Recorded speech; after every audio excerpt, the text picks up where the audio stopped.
Hello everyone, welcome to another episode. Today I will be sharing a continuation of my conversation with Zach. He and I did a show a few months ago together, and I'm really excited to share this kind of continuation.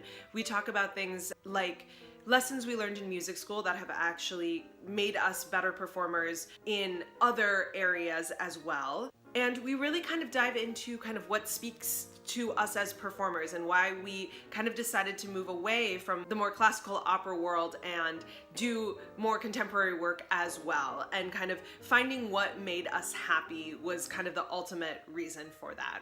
And he also, toward the end of the episode, he shares a really awesome tip about kind of separating yourself from your work after a callback. So definitely watch that part. It's really great to have that perspective. If there's one thing I can take away from opera, from like that vocal performance, is knowing that hard work and learning how to be prepared is elemental in being successful in this industry. Yep. Like learning to be consistent, learning to be on time, learning learning to do your homework, how to communicate with directors, conductors, whoever, learning to communicate with that other side of the table. I think that was a big thing that I learned in music school. Yeah. What I learned in music school. When I was in college, I did College Light Opera Company. Okay. Which is primarily it's summer stock out on Cape Cod. Oh. Yeah, it was great. 11 weeks, you put up 10 different shows. Wow. So you're literally you're performing a show at night and you're learning next week's show. Oh my God. During the day. Yeah. And the roles aren't pre-cast. So like you audition for 3 shows at a time, you get your roles, you get your scripts, and you just go.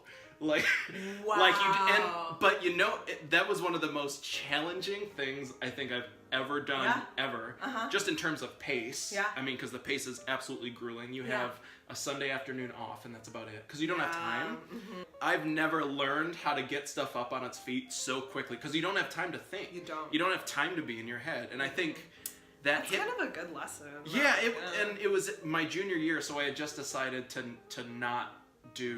change my track from a vocal performance degree to take on a theater degree. I'm still getting a music degree, but there's a little bit more flexibility in the rep I can bring and what I can sing in a recital. Yeah. So I felt like that hit me at like such a good time, because I was like, oh, I'm around all these people that have gone through similar things, that are in voice programs but also love musical theater, that are like in straight musical theater programs or just acting programs, right, that are like want to have this experience like together. And it was amazing. And like I was like, this makes so much sense to me now. Yeah. And I'm like, so you can do it. Yeah. Like you can focus on your voice and have this really beautiful theatrical experience that like makes you dive into book work, talk about everything that you do like in a play. And I was like, I learned about Gilbert and Sullivan too, which is like very theatrical, like a very particular style, but also requires like a very classically trained voice. And I was like, this was rep that I had never been exposed to before. And like I knew about the Mikado, like I knew about like Pirates of Penzance. Yeah. But I had never like performed it. And then I was like, oh, there's this whole repertoire of shows that like people will do. My first few weeks, they were really difficult. I remember like calling my parents, just crying, because I was like, I don't know how to do this. I was like, I'm so stressed and I feel like I suck. And and granted, that was like some residual stuff of like, just not feeling like I had a good voice and still great, and demons that I still fight with every time I go to open my mouth to sing. It's gotten better as I get older, but it's still like just a nightmare sometimes when that monster rears its ugly head and it's just like, you're not good, or but I think some of the best training I got was actually outside of leaving the conservatory, because you're just kind of in it and you think that your school's the best and the best at what they do, but then you like meet these other people and you're like, but what? I'm just like, oh, so there's multiple schools of thought and how to approach work. I love that. And that to me was so freeing. And I was like, oh, okay, so it's okay if I'm maybe not latching onto this one concept in this music conservatory, but if it's explained to me in this way, it does make sense. And that's okay. Especially like when you're singing like in lessons, like talking about technique, but you're not really talking about like heart, right? Yeah. Or you're not talking about sensation. You're just talking about where the formants lie, and which is, and both are helpful. But I think I could have benefited a little bit more from talking about more of like the heart stuff. And I realize that now, just knowing and being a little bit more comfortable with who I am as a person, and not thinking like, oh, this is the only way how to learn how to sing. I don't know. I kind of looked down that tunnel and I was like, I don't think I can ever be there, you know. But like when I saw a musical theater performer or I saw an actor, I was just like, that I can do. I see myself doing that. That looks interesting and fun to me. And I don't think I'm gonna like hate myself doing that. And like I think that's the hardest thing too, is like, when I was an opera singer, I hated myself. Like I was never good enough. In my mind. You know, I was never good enough. And I think that's really tough to live there. Yeah, I mean, you're never like satisfied with like where you are, and it drives my wife absolutely insane when she's just like, you're never happy. She's like, if you're not in a show, then you're really depressed. You're not in a show. If you're in a show, you're so stressed. You're so stressed and you're so tired, and like you just like don't want. You just want a break. And it's. I think we laugh about it now, but it used to be. I mean, and I think now.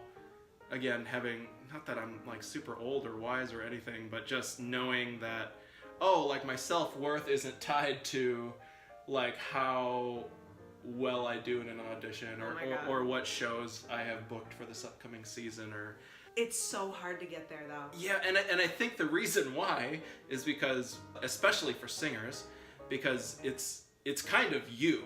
Like it physically is you that you are putting out there for people to say yes or no to.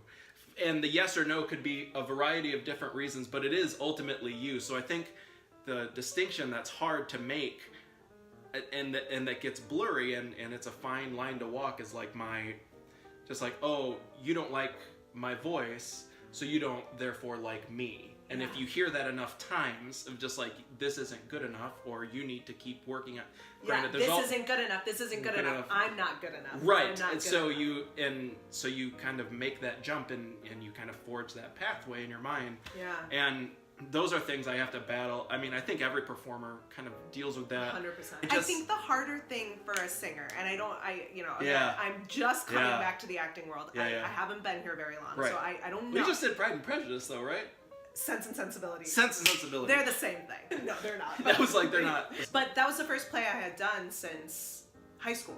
That was your first play you've done? Since high school. Like straight play? Straight play. What? Yes. So here we are. It's been a long time. That's a long time. How was that? I learned a lot.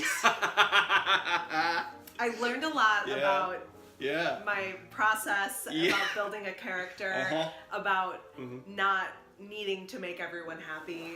It's a different approach than singing.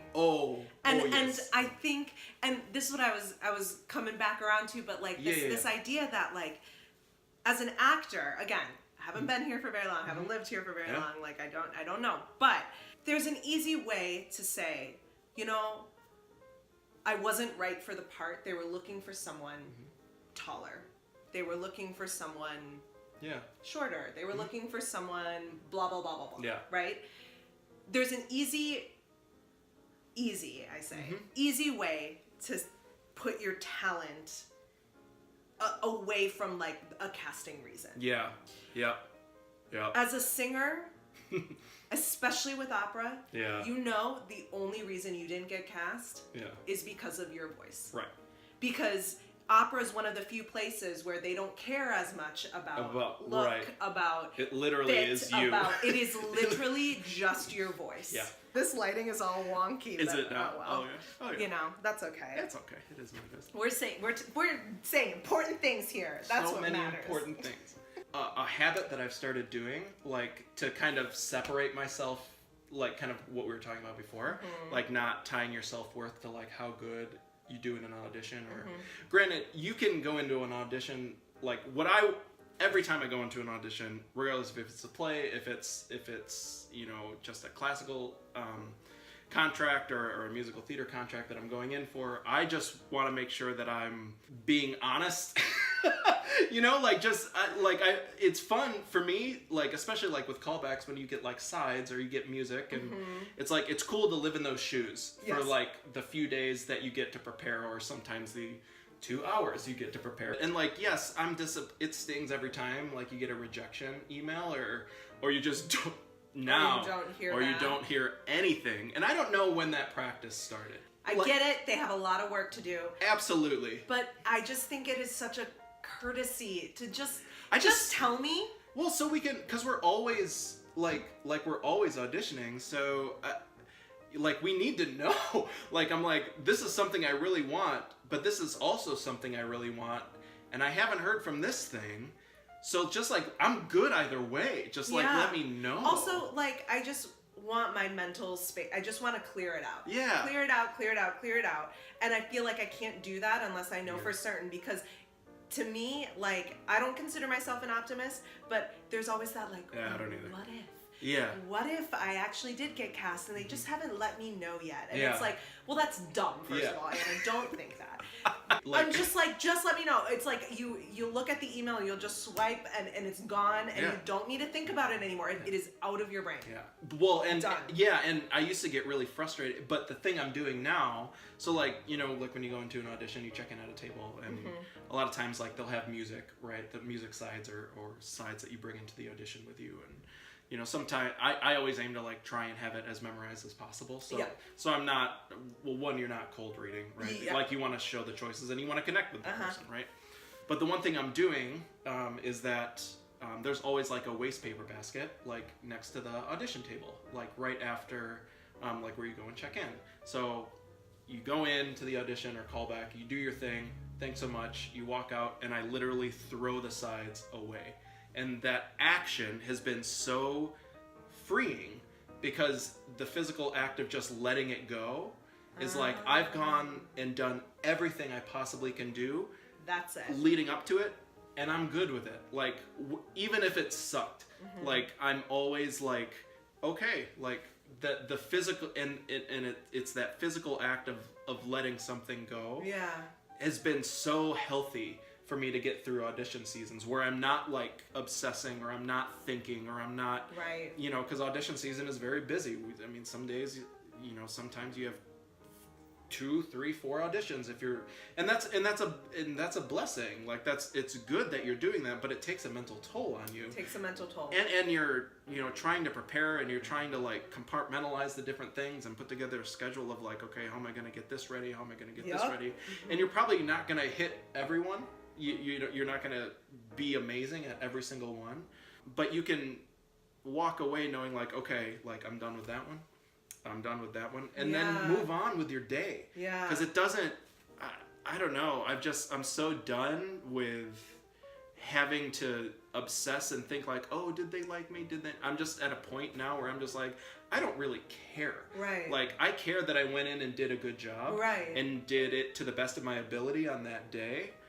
And that like I made some choices, or if I had a plan in mind of like the choices I wanted to make and those didn't happen, then you know what, I'll feel upset about that. Yeah. I'll be like, I can be grumpy for a little bit, or like walk it off and be like, like that. Yeah. Like I wish I would. But if I've gone in and like done and prepared and I did it, and I still don't cast it, I'm just like, you know, I'm good with it. Thank you so much for watching this episode. There will be one more episode with Zach. We had such a long conversation. I can't fit it all into 2 episodes. So stay tuned for part 3 with Zach, and have a great week.